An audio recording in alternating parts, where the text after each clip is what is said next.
Hello everyone, मैं हूं भागीरथ गिरी और इस वीडियो में हम लोग बात करने वाले हैं ओवरफ्लो जो सीएसएस की एक प्रॉपर्टी है, क्या काम करती है, कैसा आउटपुट देती है, किस लिए हम इसको यूज करते हैं। वो सारी चीजें मैं आपको इस वीडियो में बताने वाला हूं। तो सबसे पहले मैं क्या करूंगा, एक एचटीएमएल का डॉक्यूमेंट है, उस पर कुछ कंटेंट लिख लूंगा ताकि आपको दिखा सकूं कि ये प्रॉपर्टी कहाँ यूज करनी है।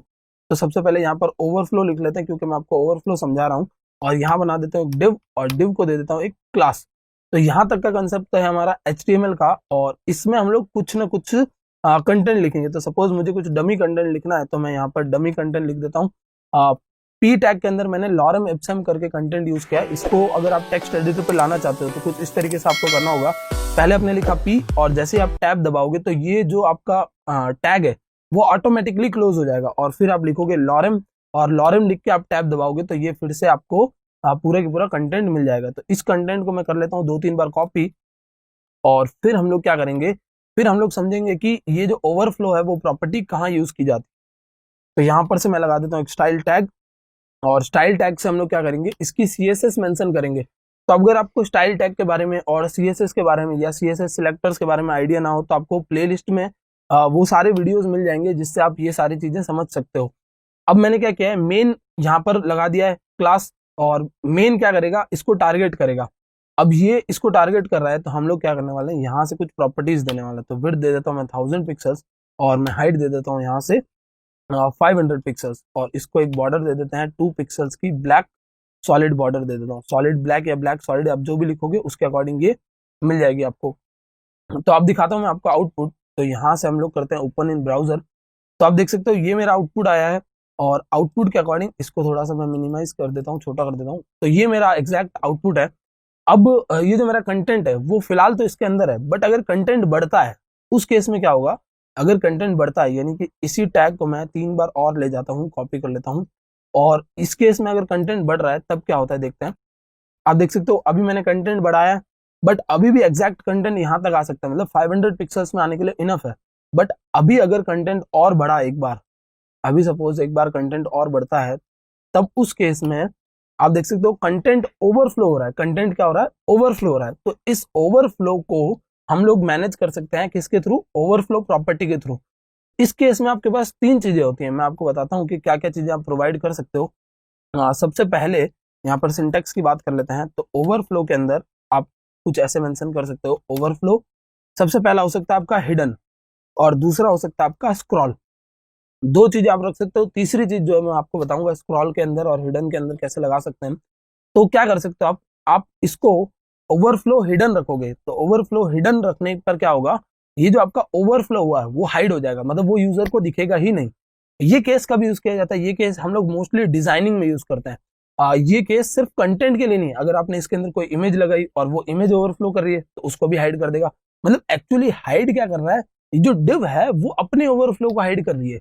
ये कंटेंट की बात नहीं है या फिर यहाँ पर टेक्स्ट की बात नहीं है या फिर यहाँ पर कोई कलर कोड की बात नहीं है, किसी बैकग्राउंड की बात नहीं। जो भी चीजें ओवरफ्लो हो रही है, जितनी भी चीजें ओवरफ्लो हो रही है, सपोज कोई इमेज ओवरफ्लो हो रही है उसको भी हाइड करना है। मैं आपको दिखाता हूँ एक इमेज यहाँ पर लगाकर ताकि आपको कंसेप्ट अच्छे से समझ में आए। यहाँ पर मैं एक इमेज लगा देता हूँ और इस इमेज को हम लोग लगाएंगे तो ये इमेज भी हम लोग ओवरफ्लो से मैनेज कर सकते हैं। मैं देख लेता हूँ एक इमेज यहाँ पर होगी जिसको हम लोग यूज करने वाले हैं। और इमेज आपको हमेशा ध्यान रखना है कि जब भी आप कोई प्रोजेक्ट बनाते हो, जब भी आप कोई वेबसाइट बना रहे हो या फिर आप छोटी सी फाइल भी बना रहे हो, इमेज हमेशा आप क्या करोगे, पास ही में रखोगे। मतलब जहां पर आपका ये प्रोजेक्ट है उसके जस्ट पास में आपकी इमेज होनी चाहिए। जैसे सपोज मैंने इमेज यहाँ रखी हुई है और टेक्स्ट करके मेरी एक फाइल बनी हुई है जो मैंने पुरानी फाइल बना रखी थी और इसके जस्ट पास में इमेज है। तो अब मैं क्या कर रहा हूँ, यहाँ पर इमेज का सोर्स दे देता हूँ तो इमेज जस्ट इसके पास में आ जाएगी। तो अगर आपको ये कंफ्यूज करता है तो आपको इस तरीके से समझा देता हूँ कि एक न्यू फोल्डर है और न्यू फोल्डर के अंदर मैंने ये वाली फाइल जो मेरी यूज हो रही है वो वाली फाइल रख ली और इसी के साथ ये वाली इमेज रख ली। तो दोनों चीजें एक साथ आप देख सकते हो एक दूसरे के पास पास में है। तो एक दूसरे के पास पास में है, इसका मतलब क्या होगा कि अब ये इससे इसको कॉल कर सकता है। अब इसको हटा देते हैं पुरानी वाली को क्योंकि अब लोकेशन चेंज हो चुकी है। तो अब ये आप समझ सकते हो कि इमेज के अंदर जो एसआरसी है वो जस्ट अपने पास वाली को कॉल कर रहा होगा। तो अब यहाँ से कॉल कर लिया इसने, ओपन करते हैं और आप देख सकते हो इमेज भी जो है वो डिव से बाहर जा रही है। एक्चुअली डिव के अंदर है, अगर आप कोड देखो तो कहाँ पर है, ये डिव के अंदर है बट जा कहाँ रही है, डिव से बाहर जा रही है। तो इस केस में आप क्या कर सकते हो, इस केस में आप सबसे पहले लगा सकते हो ओवरफ्लो हिडन। तो मैं आपको सबसे पहले ओवरफ्लो हिडन समझाता हूँ। और overflow hidden it means overflow को हाइड कर देना है। तो आप देख सकते हो जितना कंटेंट वहां आ सकता था उतना तो दिख गया, बाकी हाइड हो गया। तो ऐसा केसेस तो हम लोग लगाएंगे नहीं, क्योंकि अगर मैंने कंटेंट लगाया, अगर मैंने इमेज लगाई तो यूजर को दिखानी है। ओवरफ्लो हिडन तो वहां होता है जहां पर कहीं एक्स्ट्रा डिजाइन हो और उसको हटाना हो, तब आप ओवरफ्लो हिडन लगाते हो। यहाँ पर उसकी नीड नहीं है। तो यहाँ पर अगर कंटेंट दिखाना है तो आप क्या करोगे, ओवरफ्लो हिडन ना लगाकर आप लगाओगे स्क्रॉल। तो ओवरफ्लो स्क्रॉल जैसे आप लगाओगे, आप देख सकते हो अब आप डिव के अंदर स्क्रॉल करोगे और आपको यहाँ पर कंटेंट विजिबल हो जाएगा।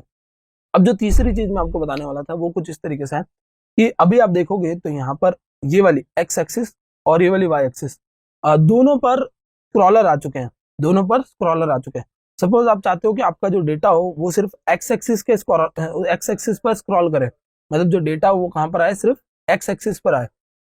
तो जब आपको सपोज यहाँ पर ओवरफ्लो एक्स एक्सिस पर स्क्रॉल चाहिए तो आप क्या करोगे, ओवरफ्लो एक्स और स्क्रॉल लगा दोगे। अब अगर आपका कंटेंट वाई एक्सिस पर होता भी तब भी वो स्क्रॉलेबल नहीं होता, क्योंकि हमने क्या किया हुआ है, हमने यहाँ पर लगा रखा है कि स्क्रॉल कहाँ होना चाहिए, सिर्फ और सिर्फ एक्स एक्सिस पर। तो अगर वाई एक्सिस पर अभी भी आपको स्क्रॉलर दिख रहा है तो उस केस में आप क्या कर सकते हो, यहाँ से लगा सकते हो ओवरफ्लो और वाई और हिडन। तो एक्स एक्सिस पर तो स्क्रॉल होगा और वाई एक्सिस पर क्या हो जाएगा, हिडन हो जाएगा। तो ये क्या हो जाएगा, हिडन हो जाएगा। तो आप अब देख सकते हो यहाँ पर वाई एक्सिस पर हिडन हो चुका है, मतलब ये वाली एक्सिस वाई थी, ये वाली एक्सिस एक्स है, तो वाई एक्सिस पर हिडन हो चुका है। अब सपोज मैं यहाँ से ये कर देता हूँ, इसको हटा देता हूँ वाई एक्सिस और वाई एक्सिस स्क्रॉल लगा देता हूँ। तो आप देख सकते हो सिर्फ एक्सिस कौन सी स्क्रॉल हो रही है, वाई, और एक्स पर तो बिल्कुल ही स्क्रॉलर है ही नहीं। तो दो केसेस हो सकते हैं, फिर से मैं आपको बता देता हूँ। आप या तो एक्स एक्सिस पे स्क्रॉल रखो या वाई एक्सिस पे रखो या दोनों पे रखो। दोनों पे रखने के लिए ओवरफ्लो स्क्रॉल, तो यहाँ और यहाँ दोनों आ जाएगा।